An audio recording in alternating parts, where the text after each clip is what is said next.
I'm here to see Bryan Cranston for the screening of Trumbo.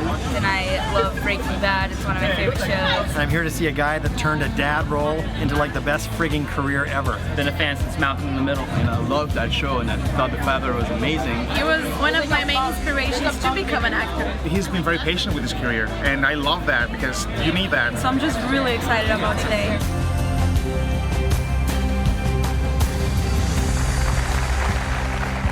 So before he was a household name, he was what a lot of you guys are looking to be, a working actor, which meant he did a lot of commercials. He did a lot of TV shows. And as the years passed and his resume grew, he found himself doing roles where they kept wanting him back. You guys remember him as the dentist in Seinfeld? He had a role that was so wonderfully strange, they found bizarre new ways to keep getting him back on screen, which of course led to Malcolm in the Middle.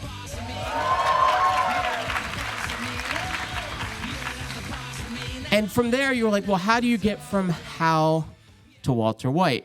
Well, you go through, of course, Vince Gilligan. You go through one of the best episodes of X-Files ever, Drive, in which it was just him and Duchovny in a car for almost the entire episode.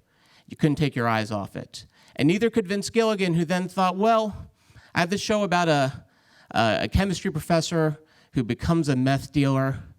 I'm thinking the guy from Malcolm in the Middle.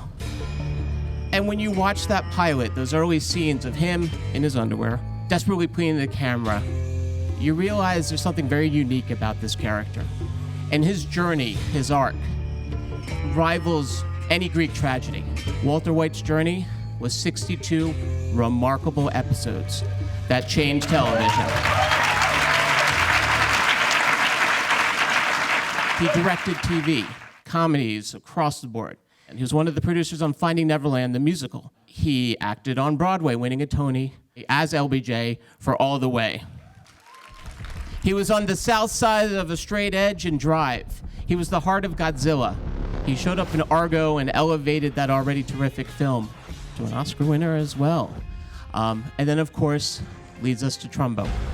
And Trumbo is his character in the history of Hollywood who's larger than life, who's basically a god for the everyman, for the underdog. And he managed to play this character as both, to quote the film, God and as a man. And the fact that we get him here tonight is kind of remarkable. And if you didn't get enough of him, he's going to be on HBO in the TV movie version of All the Way, directed by Jay Roach, who directed this film. Let's bring him up. Ladies and gentlemen, the wonderful Bryan Cranston.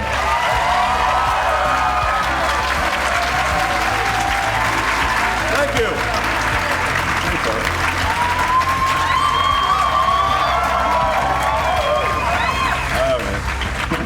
It's like a revival meeting. It's just like the greeting I get at home. Thank you. That's very, very nice of you. It's good to be here. Nice to be here. Well, so Eric, of course, kind of covered every question that I prepared. Well, I don't think there's anything more to say then. You know, I saw it twice now, and as I told you, I concentrated on different things. It's still, it's a movie about a serious subject matter that manages to be entertaining. I also think it's a perfect movie for students, or film students, because in terms of providing history for the film business at a different time, you know, when studios basically controlled every aspect of the movie business, and a portray of a real character and a real setting with consequences and you know, and triumph, and it's still relevant today. There's no question about it. You just look at what's going on right now with the campaign and whatnot and so on and so forth. But I want to ask you something, because, you know, my first movie was on Godfather 2. And I used to go in the morning to the set, and everywhere I looked, there were actors in period piece, and there was just this energy. I really thought I was transported to another time, to the heydays, you know. And you, in this movie, also get to be transported to that time. So how was it for you as an actor to be, kind of revisit that period and that time?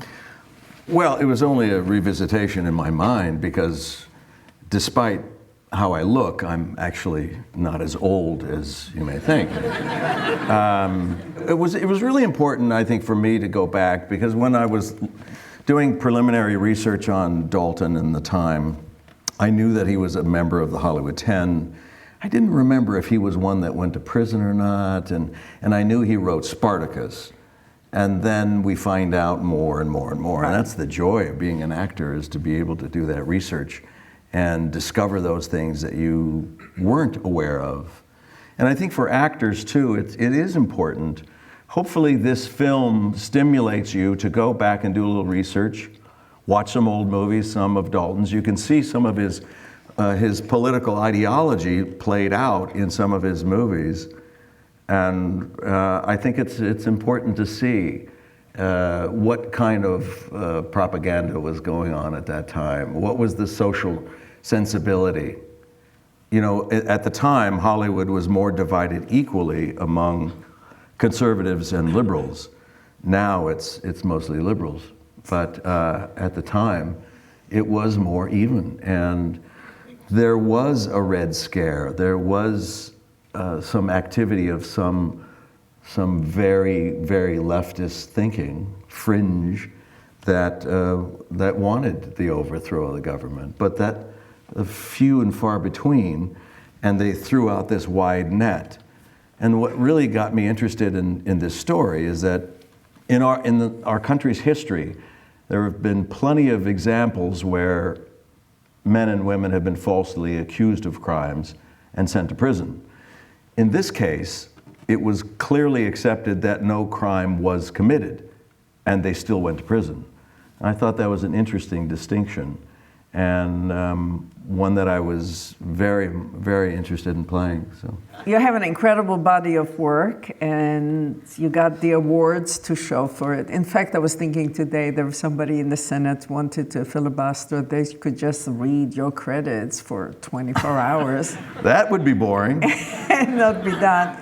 But for the film student, it's really, how did you get here? Where did you start? How did you get here? Well, that could be an existential question, couldn't it? We welcome existential. How did any of us get here, really? Doesn't it take both? Well, it does.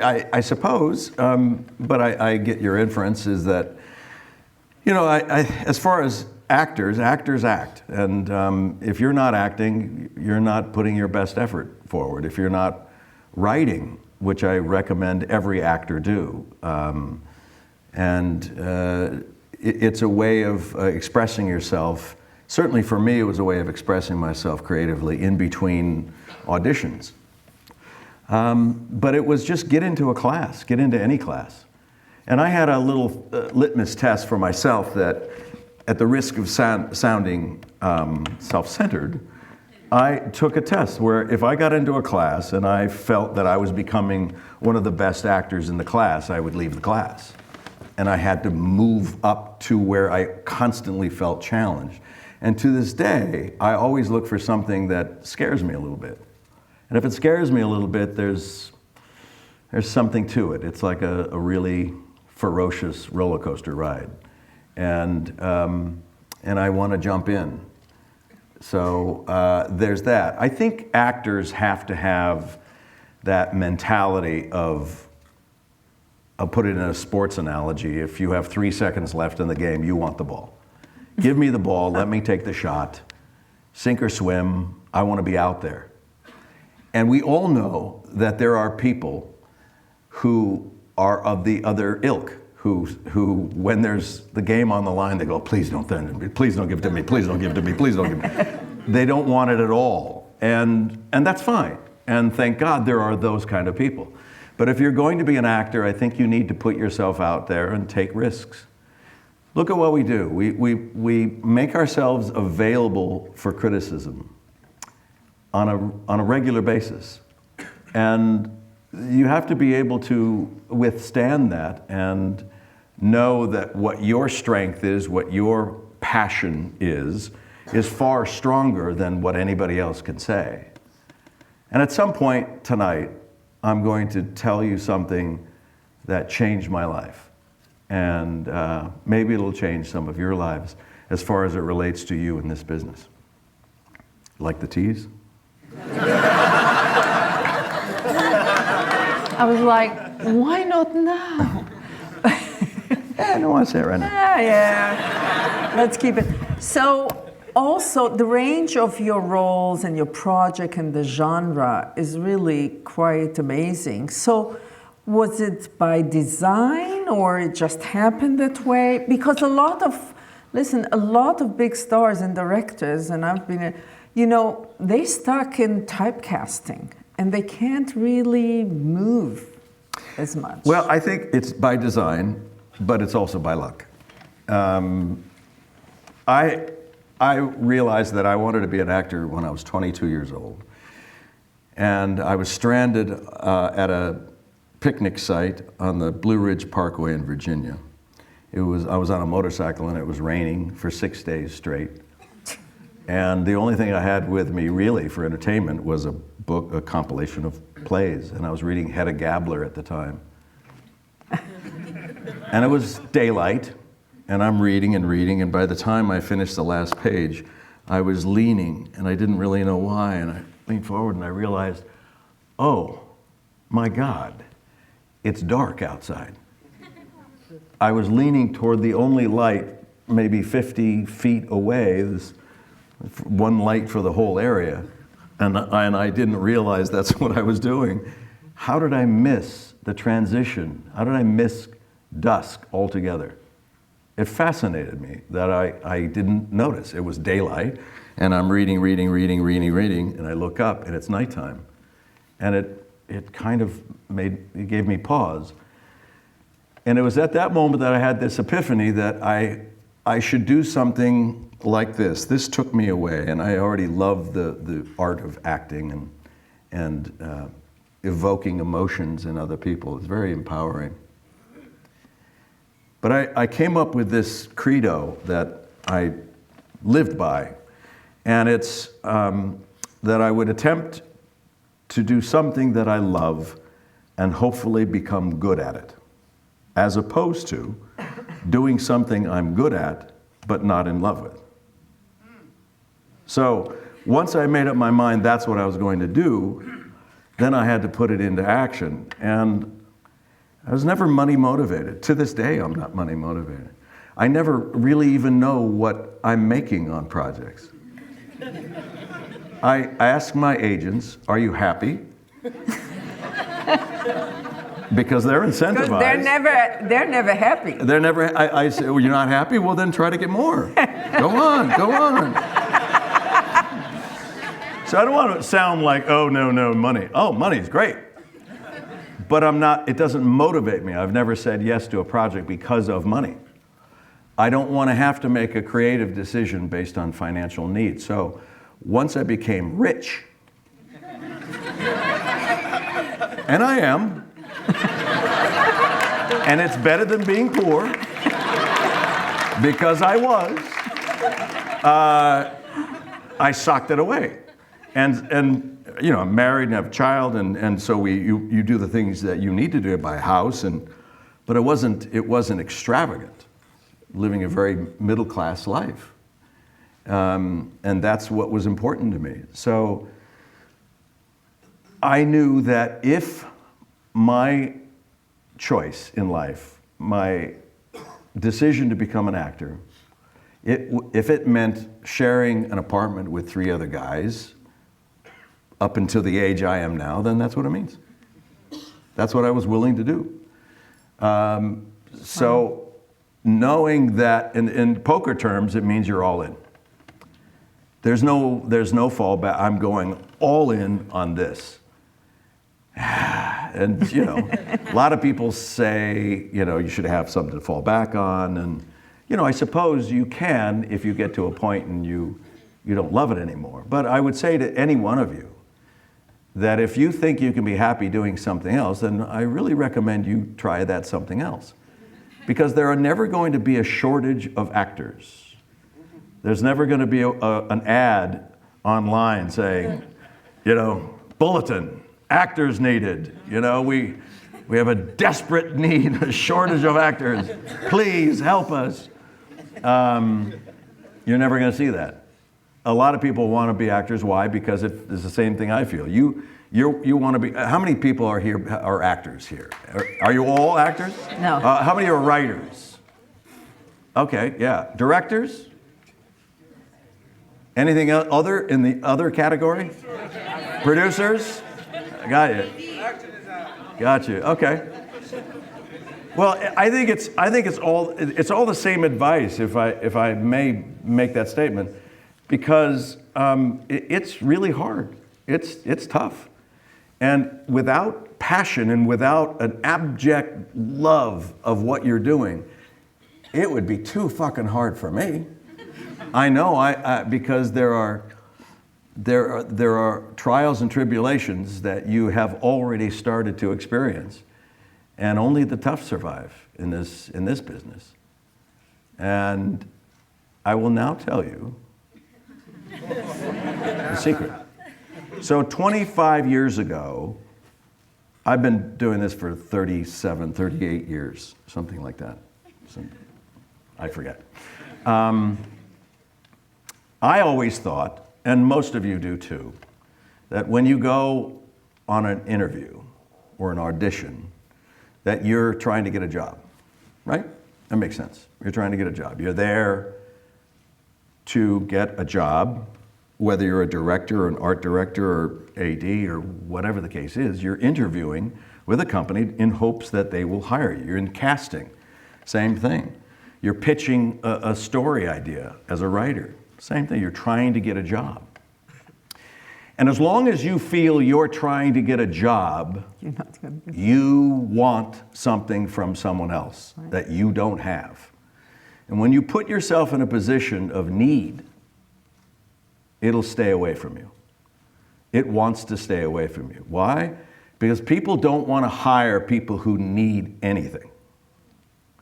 You come into my office, I'm casting, and I feel the need from you, I'm not as confident. I'm not as confident because there's a different feeling. If you can do this one thing, which I did 25 years ago, and really own it, not say, I'm going to try that, but really practice it, really take it in, ingest it, and let it live inside of you, it could possibly change your life like it changed mine. And that is this.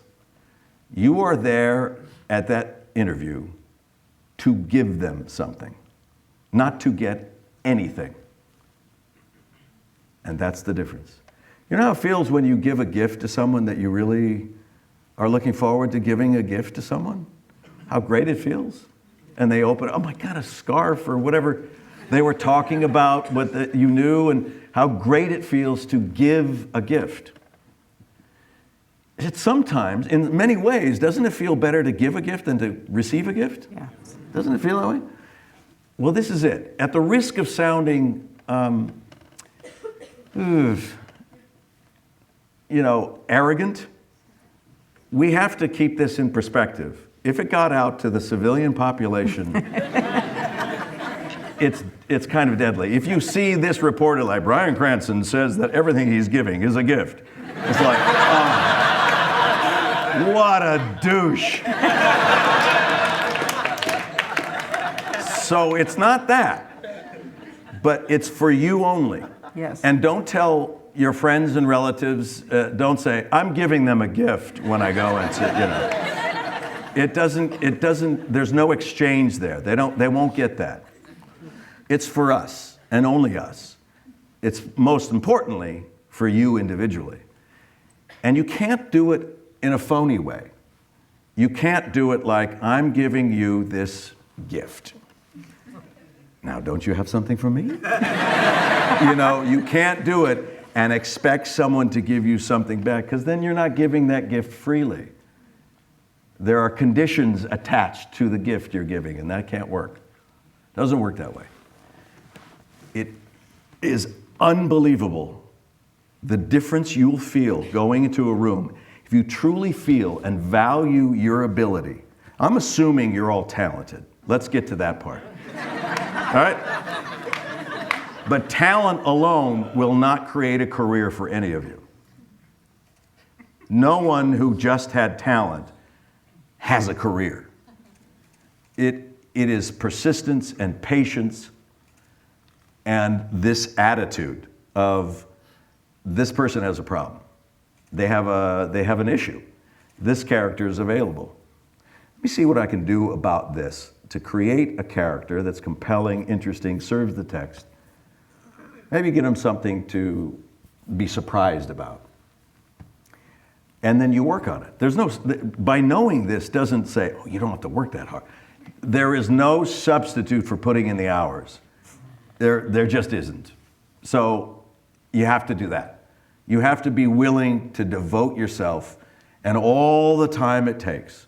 There's no shortcut. I'm not going to give you any secret. This is not a secret. This is not a secret. I want to share it with you. And if it works for you, great. But you work on it and you go in, and if you truly own this point of view, I'm here to help them. I'm not here to get anything from them.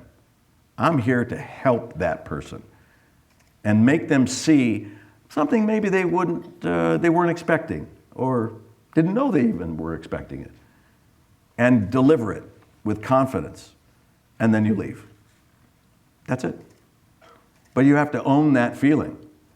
Confidence is amazingly powerful. Amazingly powerful. A person I meet has confidence. You automatically feel confident back with them, and you want to have an exchange with them. Now, whether or not they have talent to back that confidence, you'll get to know that. You can have great confidence when you enter the room and say hello to everybody, and then stink when you're and you know you may be wrong. You maybe don't have the talent to be able to sustain this. But if you do, try to see if you can adapt this rule. Because if you go into a room and you need something, it puts different pressure on you. It puts pressure that cannot help your interpretation of a scene, whether you're a writer pitching or not. It's everything. If you can adapt that. Does that make sense? Not only that, because I used to sit on the other side, and I can absolutely agree with what you're saying. I could tell when somebody walked into a room where somebody's going to be a star or not. It was just the way they owned themselves, you know, almost like saying, I know I can have this part if I want to, I just don't know yet whether I do. You know, that kind of stuff. Yeah, it is. I would leave when I would audition. But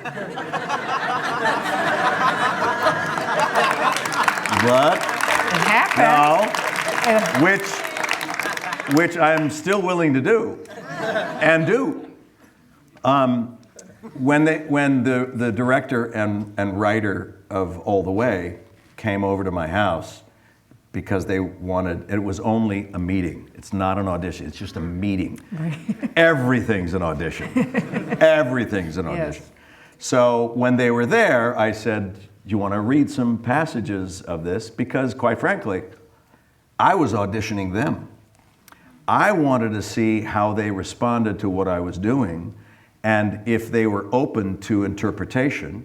Were we going to have a collaborative exchange?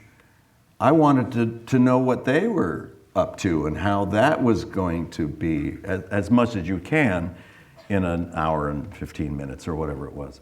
And they were like, yeah, we want to read. So we started reading passages of LBJ, and it worked. And they were kind and easy to get along with, and I had a hunch that they would be open, because I discovered that about me, that I really love to collaborate, and I'm opinionated. But it's a collaborative art form, and you need to have that final say, and so that's the way it worked. No, I think it's incredible. I think it's the most incredible advice. I used to have, I knew somebody who said, I love to act, but I hate audition. And I said to her, you know, here's the problem. The only time you really get to act is when you audition. Yeah. So go in and just say, wow, I'm getting to act. That's exactly right. Someone who says they hate to audition, it's because they're going there with the wrong need. They're going there because they think they're trying to get a job. Right. Oh, I don't want to put myself in a position. You sit in the waiting room and you see other people. Oh my, I've seen that guy. He's so good. Oh my God. Oh God. You see what you think is competition. It's not competition. If they want you, they'll hire you. If they don't want you, they'll hire someone else. Move on. That's it. So once you adapt that, the positive energy that you start to imbue in yourself and others is unbelievable. It's life-changing. So you can, there were pilots that I was up for, down to 3 guys in the 5th audition, and I didn't get it. And the guys who did, it was like, hey, have fun, that's great. And I truly meant it because it was not meant for me. And I'll give you one example of this and why it's healthy to adapt this point of view. NBC, 5th audition, test, 3 guys were in there. It goes to someone else. 4 days later, I tested for a show at Fox, but for the CW. That I didn't get. It went to someone else. Okay, so the other guys I was with who didn't get it also. God, son of a bitch! Oh, son of a... And it's like, it's all right. It's the way it is. It wasn't for you. A week after that, I get an audition for this show called Malcolm in the Middle.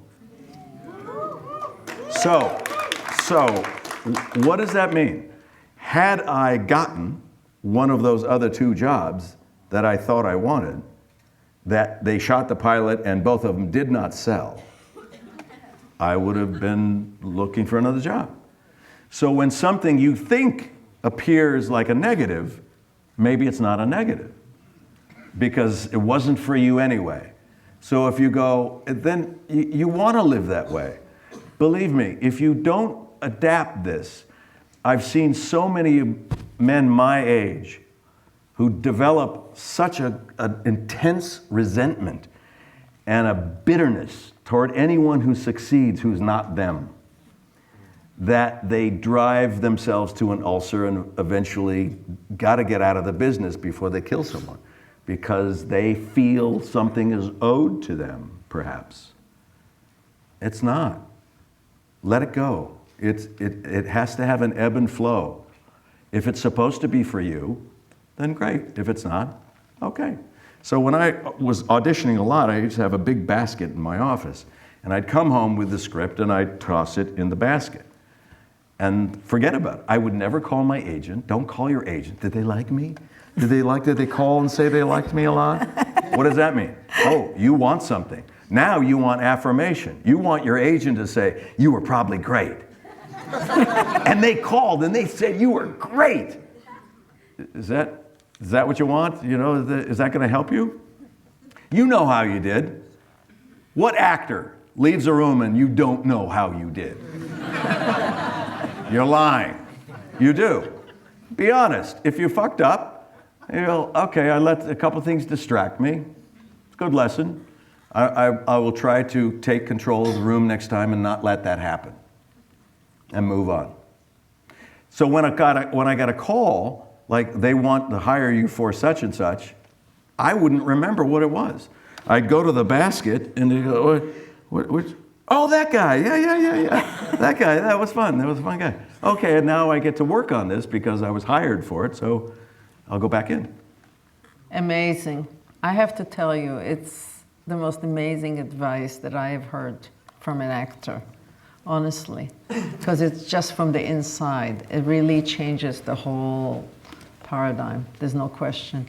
Well, let's open up for a question for the students, because that's why we came for here.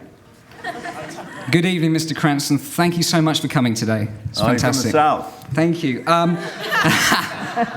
I have a question. My name is Toby. I have a question about Breaking Bad, of course. My question is, what kind of research and study was undertaken in preparation for playing such a complex character that eventually became Walter White and his transformation and his alter ego into Heisenberg? Well, thanks, Toby. In doing a series, you don't actually know. And when I first met with Vince Gilligan on my first meeting with him, which was supposed to be 20 minutes and it lasted an hour and a half. And when I went in there, I told him what the character looked like. I told him how he dressed. I told him all these details. I had a thin mustache that looked impotent, is what I called it.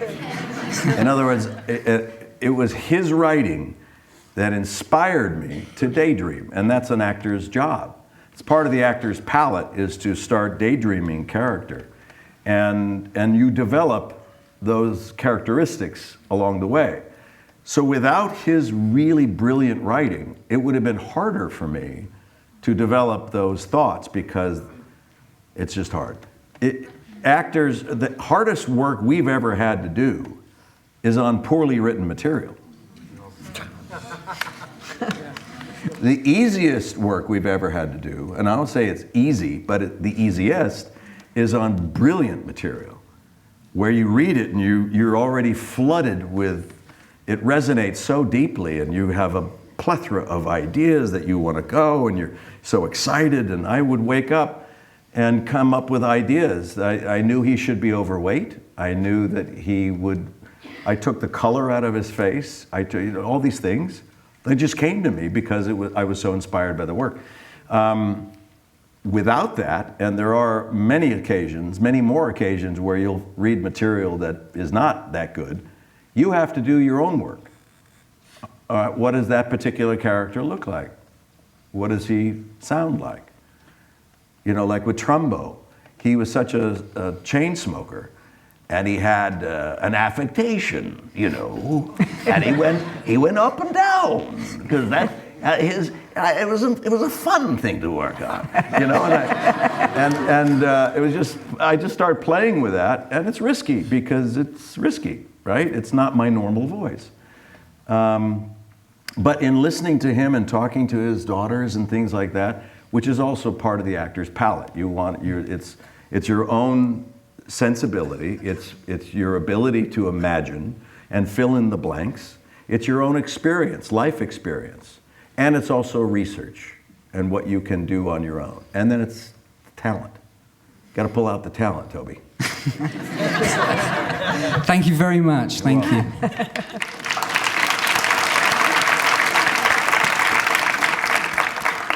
Oh, how you doing there? I'm all right, thank you. Thank you for coming, Mr. Cranston. Sure. The question I have also is a good example used in Trumbo. Filmmakers, actors, and people in this industry have the ability to create positive change in the world by pushing certain issues, as Trumbo was a good example of. What is an issue that you identify with in changing the world for the better, if you have one? I've just adapted a new one. From playing LBJ, which I hope you'll all see on HBO later on this month. He is another big character. And in LBJ's time in politics, it was a horse trade. So he knew that in order to get things done, he needed to give you something in order to get your vote to support my agenda. Today we don't have that. Today we have both sides of the political aisle with their arms folded, digging in, refusing to acknowledge the other side or the ability to the other side.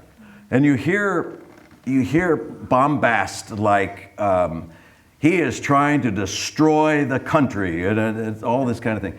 And the finger pointing and the incendiary remarks, the hyperbole is really detrimental to the country. So I've adapted a new policy that despite how I feel about someone else's politics, I would accept the benefit of the doubt that they love the country. And once you accept that, then I can't accuse you of doing something that is destructive. It's just that your way of doing it, I disagree with. So I think there is a way that we can still disagree with someone's ideology without being disagreeable. And that's my political agenda now. Thank you very much. It'll work. But at least in my circles, I want to be able to say, I get it. I get that that's how you feel, as opposed to saying, you're an idiot, and I want you to listen to me. Because once you call someone an idiot, basically, then it's all off. You can't convince anybody of anything. Hi. Hey, Mr. Cranston. Thanks for coming. So my question kind of joined Dobby's, I guess, you guys. So I've grown up watching Malcolm in the Middle and Breaking Bad. And I saw Trumbo before the Oscars, and I realized that your characters are really unique and diverse. And I wanted to know, how do you find out not looking the same on screen? What I meant by that is that when I watch Trumbo, I'm never thinking about Walter White or Hal, no last name, on screen. I'm only seeing Trumbo, and that's it. Well, thank you. That's a huge compliment. I think all of us would love to have that, right? So, getting back to not being money motivated and deciding on choosing your projects based on how it affected you. When Malcolm in the Middle ended, I knew that I can't do another comedy. I got 2 offers to do comedies, and I turned them both down. To me, it was an easy decision. Easy. I didn't give it a second thought. Wow. To others, they might accept it because it was another job. Yes. But it would be, like you were talking about, it would be Typecasting you. pigeonholing myself into that position, and I wanted to do other things. So I informed the agency that I'm looking for a drama. Let's look for a drama. Because it's so funny. It's like you do one thing and they say, oh, he's a drama guy. Then you do a comedy, oh, he's a comedy guy. Like, we're just actors. That's what I hate. I hate the comment, oh, he's a theater actor. He's a theater actor. Almost in a derisive way. You know, oh, he's a soap opera actor. He's a soap opera actor. Which I was. Which I was proud of. Which was a great training ground. Which was an opportunity for me to act every single day. Right. And try to make something honest of scenes that were repetitive and weren't written very well. But you just do the best you can. Forgive yourself and move on. It's true. So, another piece of luck. And by the way, that's the other component. You can be talented, have persistence, patience, and all those things. But if you don't have a healthy dose of luck, you will not be successful in this career. Does that make you feel good or bad? Yeah, actually, because... See, I don't know. It's interesting. It's kind of split, isn't it? It's good. I look at it as good. Now, maybe that's just, I'm being Pollyanna-ish, but everyone needs luck. Everyone needs luck, needs a healthy sprinkling of luck throughout. And successful people, you ask them, where was your break? What was really breaking for you? And they can pinpoint to parts of their life that they say, oh, you know what? I had the door was open, I got in, and all of a sudden it was like, hey, you still have to be able to perform. It's not lucky if you can't pull it off, but another dose of luck. Malcolm in the Middle went 7 years. It was great fun. I know. Great fun. We were told to keep the sets up. Fox was thinking about doing 1 more year. Oh, we had our fingers crossed. We were hoping it would happen because we had such a great family and it was fun and you're creative and you're laughing every day. It was fantastic. Come on, 1 more year, 1 more year, 1 more year. In late May, no. We're not picking you up. You're done. Oh, God, that's too bad. In September, I got the script for Breaking Bad. Had we been picked up by Malcolm in the Middle for 1 more year, I would not have been available for Walter White. So once again, you go, oh, so let my experience be a lesson to you. So what appears to be, oh, you didn't get it, turn it. Just see it from a different perspective and go, okay, all right, I'll remember that. Something's out there, something's there. And it wasn't meant for you. It was not yours to begin with. So people get disappointed, and that's okay. Disappointment's all right. Frustration is all right. But you can't act as if you lost something if it was never given to you. That's a real bummer. When you're given a job and then it's taken away. But for most of us, we think we're down to the wire, we think we've got it, and we don't get it. It was never yours. Just breathe is my advice to you. On those times when it's like, it's just breathe. It's going to happen.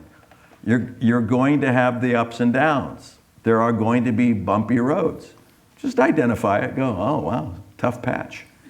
Yeah. Got it. What else you got? You got to be tough. You really do. You got to be tough. And if you're not in love with what you're doing as an actor, I can see where the toughness would erode your confidence, would erode your ability to stay with it and maybe leave the business. These people who get off the bus, and be honest, don't raise your hand, but be honest. Did any of you say, I'm going to give it a year. I'm going to give it 2 years. I'm going to give it a strong 2 years. And if I don't make it in 2 years, then I'm going to find something else. You know you did. There are people out here who did that. Don't raise your hand. That's the insanity of it. It's not, so you made a decision on your life and you've only given yourself 2 years? And what's 2 years? Where'd that number come from? Is it like, it's so arbitrary. You're either in or you're not in. So make up your mind. Thank you so much. I think I'm going to call you the Tony Robbins of acting. Oh, Tony Robbins, oh, thank you. Absolutely. Thank you. Hi, Bryan. Hi. My name is Miro. My question will be about music. Music is a big part of my life, and I want to ask if music means something to you. Do you listen to music a lot, and does it help you to get the job? And the most important part of the question is, what is your favorite classic rock band and a song?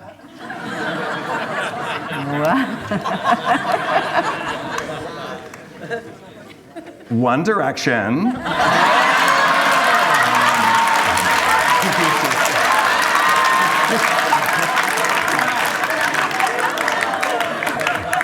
So cute.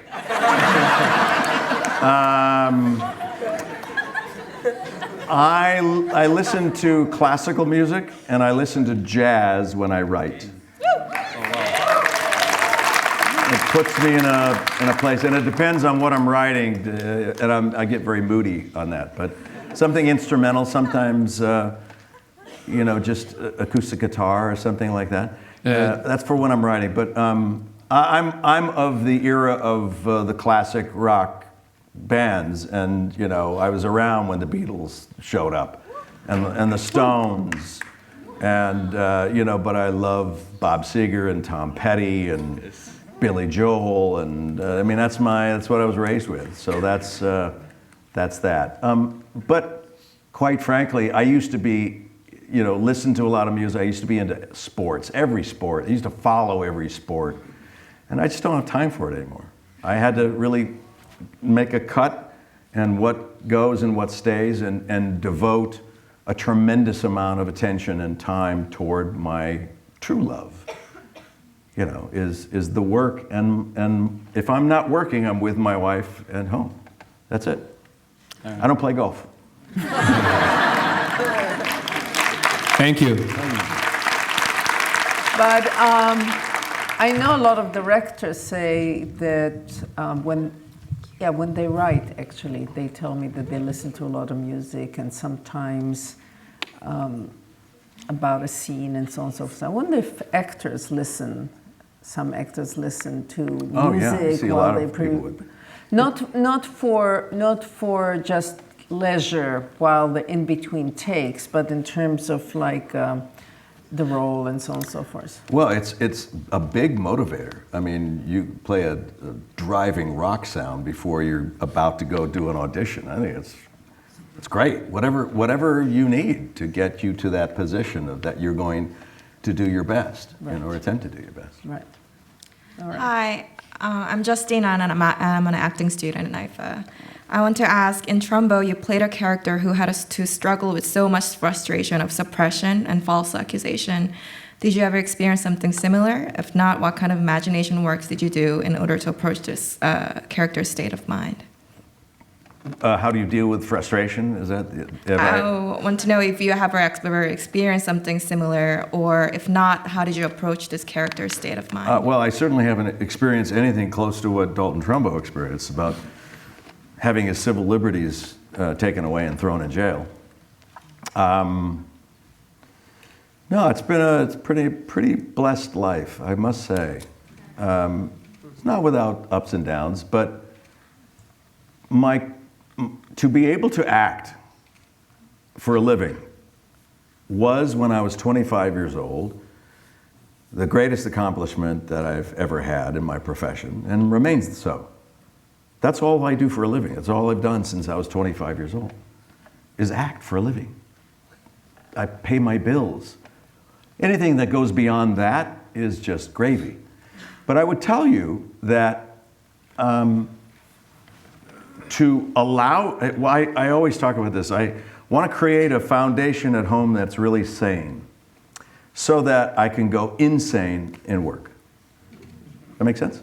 Yeah. So there's like almost an invisible tether to my foundation that I come back to, that makes me sane so that I can go out on my work, but I always know I can come back. At the end of every day when I'm shooting a show, especially something as tense as Breaking Bad was, I would go into the hair and makeup trailer and put a hot steamy towel on my head and wrap my head, and just let the hot moistness just kind of lift all the tension and dirt and anxiety that you're feeling for the day, and wash Walter White off of me, take off his clothes, and I'd leave him at the studio. I'd never brought him home. That's the only way you can survive, really. You have to be able to compartmentalize. You hear a lot of stories about actors who never are without the character, and I would think, oh my God, I would be exhausted. You'd be exhausted. So, no, it's been good. So I would recommend that. Work on your home life. Make sure that's solid and normal and sane and without corruption. And if you do that, then if your home life is boring in some great way, then you have a chance to make something very exciting in your professional life. And I don't want to say my home life is boring, but in some way it's just normal. It's normal. Just a kind of average, I always tell this story about, and I'll never forget, the little touchstones that happen to you. One of the first Emmys that I went to, and I'm in a tuxedo, and my wife's in a gown, and we're picked up in a limo, and we go there, and flash, and pictures, autographs, hey, and I'm up for an award. I didn't win, but I'm up for an award, and the parties, and did all this pomp and circumstance. We get in the limo going home, it's midnight or 1 o'clock or whatever it is. And I pay the babysitter, she says goodbye. My wife's in the kitchen, she says, what the hell is that? And she smells something it's like the trash. It's like, ooh. She grabs the trash and she pulls it out and hands it to me. And I just take it and I'm like doing this because I don't want whatever's dripping to get on my patent leather shoes. I have my tuxedo. And I'm realizing, oh my God, 20 minutes ago, people wanted my autograph. Now I'm just a trash man. And I smiled because that's life. That's the yin and yang, right? It's you got to have both. You can't just go acting, and just look at Charlie Sheen.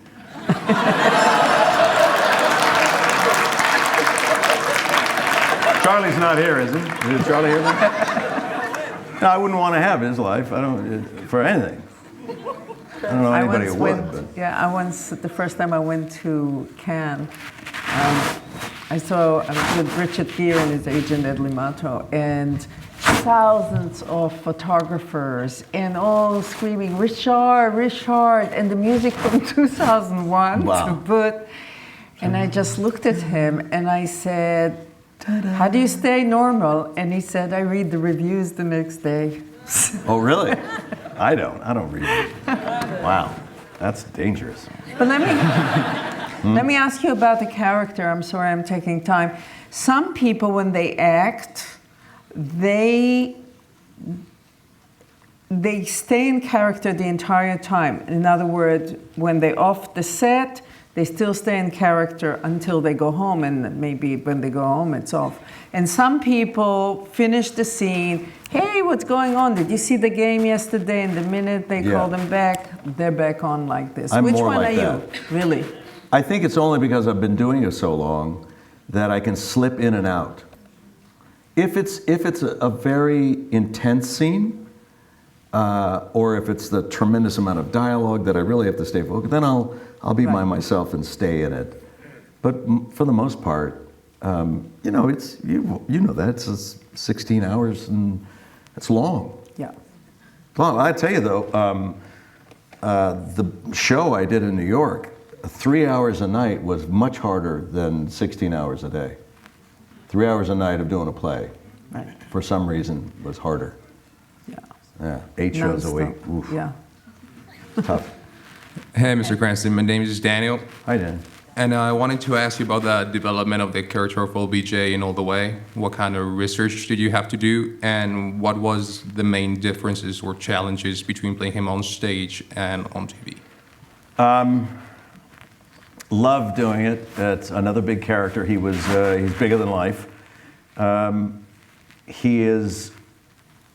Bill Moyers, who was a very respected journalist who I had the privilege of getting to know, said that Lyndon Johnson was 11 of the most interesting people he's ever met. And that tells you something about the characteristics that you would assign to that man. He was ice cold and he was engaging. He was short with people. He was generous. He was angry. He was sweet. He was all over the place. And so that was an intimidating character to take on. But he was also very accomplished and driven and ambitious, ego-driven. I think it was his hubris that got him in trouble with Vietnam. You mostly know and remember his legacy as a failed one from Vietnam. And now, through a revisitation of history, you realize he did some amazing things in domestic policy. The crown jewel was the Civil Rights Act of 1964, where he changed the face of the country. And he didn't do it alone. You know, he had to cajole and get people on his side, which was extremely difficult back in that day. And he had the advantage of Martin Luther King, who was tremendously helpful to him, and together they were able to accomplish that. So anyway, but that's huge, and there's an enormous amount of research. Robert Caro's books themselves is tremendous, and I read Dalek's book and Doris Kearns Goodwin and Joseph Califano, and and others, and it's one of the actor's job doing the research. The difference in doing the acting on stage or on film is that the audience on stage is looking like you're looking at me now in a wide-angle lens, right? You can see everything. You can see the whole stage over here.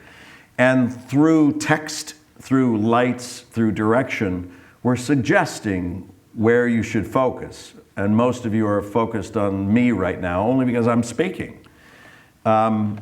we could dim the lights down here and have the lights come up here, and we're suggesting that you look over there. In film, the director tells you what you're going to look at any given time. You don't have the choice, unless it's a wide-angle lens, a shot. But in acting-wise, we had a 1,450-seat theater, and it raked top really high on the balcony, and we were told that we can't talk in this manner like that. We had to really project and also lift your head. Otherwise, they would just see the top of your head, and that's not very effective. So it was a little different to be able to do intimate scenes even at a louder volume and holding your head up. So you had to work with that and figure out how to try to make that seem natural. In film, which is really truer, you could bring it down to intimate and nuanced moments, quiet moments. I liked them both, actually, for different reasons. Thank you. Mm-hmm.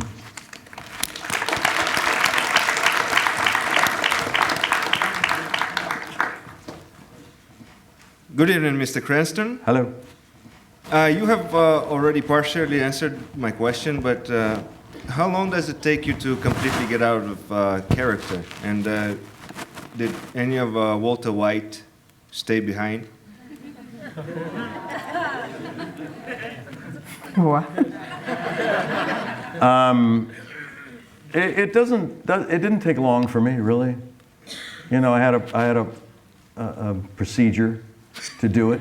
Not really, you know, the hot towels and just wiping it off and taking his clothes off and putting mine on, and I left him there. I leave all the characters I play at work for that very reason of the other thing, the flip side, because I go home and become a husband and a father. And I like those roles. And so I want to be able to devote time to that. But it takes time. It takes time to be able to do that. Now, you go home and you do your homework. You're memorizing as you go along, but really intensely the night before as you're really locking certain passages in and that sort of thing. And you're still objective to it, but you can tell your subjectivity is in there as well as you're memorizing, as you're going along. But it's a muscle. And actors will tell you that the more you work that muscle, the more facile you become in it. Thank you. Mm-hmm.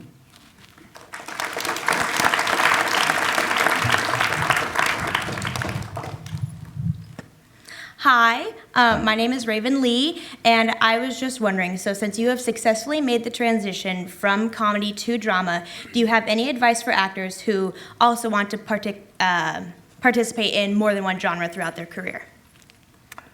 More than drama? You want to participate? Yeah, so instead of just focusing on comedy for their entire career, maybe go into different fields. Yeah. If you're mostly do drama, become funny. And you do comedy improv. I did years and years and years of improv classes. If you're not doing an improv, you're missing a huge part of your life here. Not only are you sharpening the tool, but you're getting up in front of people every single week without a clue of what you're about to do. Now think of that. You're getting up in front of people and you don't know what's going to happen. If you can somehow get comfortable with that, then when you do have something planned, when you have worked on a character in front of people, it's easier. It's just easier because you're attuned to it. I would highly recommend you maintain that. Comedy improv, every single week, get up on stage. Fail. Get used to failing. Throw it out there, risking, try it again. Hear crickets, try it again. It is. It's good. I did 9 months of stand-up comedy. Wow. And the reason I did it back in 81, 82, and the reason I did it was because I was afraid of it. It scared me. So I do it. You know, and I really got mediocre. I went all the way up to mediocre. It's a very, very tough thing, and I was, you know, I didn't think that I was fooling myself that in 9 months. I didn't say I was going to do it for 9 months, but something happened to me personally during the 9 months of doing it that I didn't like. I started drinking a lot. If you go to those clubs and they put you on at midnight, you're wired, you're going, right? You're like, you got to be up for it. And so 12 o'clock, you're on stage at 12:15, you're off at 12:30 or whatever. You did 15 minutes of material, and you're buzzing, right? It's like when you finish a play, you're like with adrenaline, and you can't go to sleep. So what do? You go out. There's the bar. If you have a good set, you're going to have a drink. If you have a bad set, you need a drink, right? So all of a sudden, I was drinking no matter what happened, and staying up till 3, 4 o'clock in the morning until I finally calmed down. And I was too tired to get auditions, and then finally it was 9 months in, and I was like, no, I can't do that. I gotta, and I realized, what am I doing? It wasn't my passion. I just did this because it scared me. And I realized, oh, I can stop. Oh, and I just stopped. I just stopped because it was not helping my lifestyle. So I stopped. But the training was great. And the idea of just, again, getting up in front of people, having material, man, it's just so amazing, though. I did one time where I was at the Laugh Stop, and it worked at the best set I ever had. I raced over to the Comedy Store, and I begged them to get me on. I was hot, and I did the same material. It just fell flat. Talk about a nosebleed. You go, oh my God. When you really thought, you just killed over here. What changed? So that's an amazing ability to be able to do what they do. And I admire them. And to a microcosm, I experienced it. But so I would challenge you. Do things that scare you. Get up in front of people and write some material and say some jokes. And it's going to go terrible. Most likely. Awesome. Thank you, Bryan. Sure.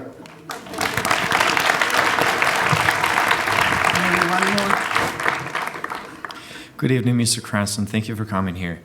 My name is Masato, and my question is, are there any lessons that you knew but took you years to fully understand relate to your acting career? That I haven't talked about?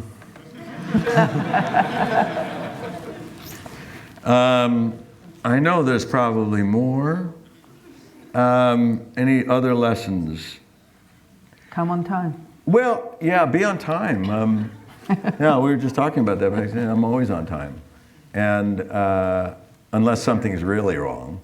But, know your stuff, know your lines. I don't like to be fully solid with my lines before I show up. Because I always fear that I'm going to be too locked in. And you haven't had the chance of working with other people yet, and you don't want to be locked in to where they say something that it now makes the way you learned it inappropriate, and yet it's hard for you to let go of that because it's comfortable and that's the way you learned it. And so I'm getting very familiar with it, but kind of loose, and so, interesting, let's go that way. And stay a little more loose with it, but yeah, be on time. That's important, it really is. And have a good attitude. It is good. It's a good attitude, and be happy. If you're working as an actor, one thing I do when I'm on a show that I'm running, or if I'm producing, or if I'm the lead actor on it, I don't allow bitching on the set. I don't allow people to bitch and complain about the hour we have to start or anything like that. You're working as an actor. Shut up. But I do embrace frustration. Frustration's allowed. We all get frustrated. We can't get in, we can't crack a character, or something's blocking. It's like, and arguments ensue. That's fine. As long as it's about the work. If the discontent is driven from the work, like it's just not working, that's important. Then allow it to be and just stick with it and work through it. That's another one. Thanks. Thank you very much. Thanks. Okay, one last question. Okay. Can I get a question from someone in a hat? Yeah. Oh, good. Hi. As an actor, I wonder where's a good place to go if you want to network with filmmakers and producers? The best place to go for like festivals and things like that? Yeah. To network. A workshop, where is the best to go to meet like actors? Well, you should be here, and you are. You should be doing improv class. You should be doing other things, maybe a writing class is it. Keep working. You should be working as much as you possibly can. Do theater.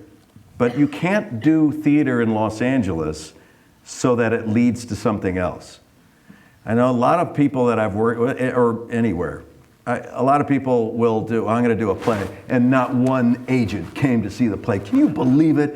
It's like, oh, so you did the play because you wanted to get an agent. What about doing the play because you want to act and do the play? Again, it goes back to that philosophy. He was doing the play for something else, because he wanted something else as opposed to giving the gift. So you can see where that philosophy will replay itself in other parts of this. And I'm telling you, it will free you up when you know, and you'll be clean about it. You're doing something for the fact that it empowers you. As an artist, you can say something. When you're on stage and 1,450 people gasp when you say something, it's like, it sends shock waves into your body, and then you send it back out, and then they laugh, and then it sends another shock wave into you, send it back out, and you have this relationship. And it's so powerful and so exhausting at the end. And you sleep, by the time you get to sleep, you sleep well because you've gone out there and punched them in the face. It's a great career in the arts, but it is something that needs your full attention and your patience and your faith.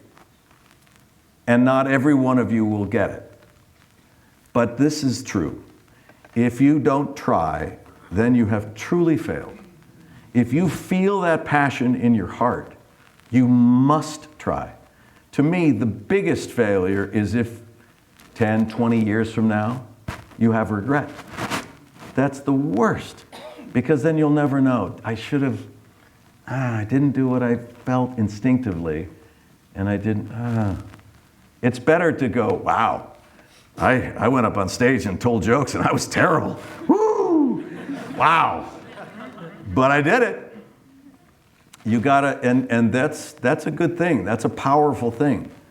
There's power in being bold, taking chances. And if you live a clean life, the risks that you take are all fine. The recovery from a failure to those risks are fine and quick. Go out and have a good career. Thank you.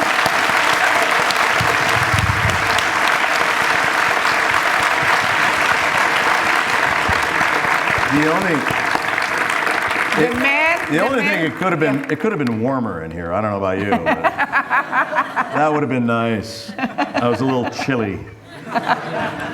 Okay, so the man came here basically bearing gifts, okay? He came, he gave of his time. He could have been a normal guy in the family environment, you know what I mean? Comfortable in his chair, but he made the effort and he came here. And he came here to give you the gift of his experience, of his passion, of his philosophy, and technique even on how to do it. And also, you got to understand, just from the way he told you about himself, what made him really to come and be that successful at what he's doing.